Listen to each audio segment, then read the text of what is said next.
अब आपको बताएं कि कतर के दारुल-हुकूमत दोहा में समाजी तरक्की की दूसरी आलमी कॉन्फ्रेंस की साइड लाइन्स पर सदर जरदारी और अहम आलमी रहनुमाओं की मुलाकातों का सिलसिला जारी है।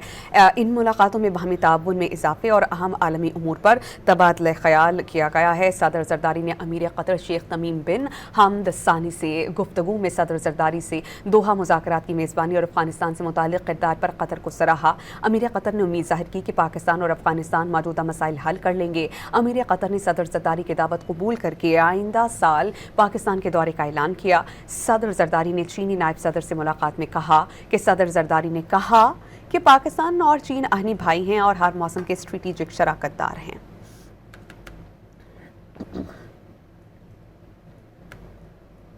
अब आपको बताएं कि कतर के दारुल-हुकूमत दोहा में समाजी तरक्की की दूसरी आलमी कॉन्फ्रेंस की साइड लाइन्स पर सदर जरदारी और अहम आलमी रहनुमाओं की मुलाकातों का सिलसिला जारी है।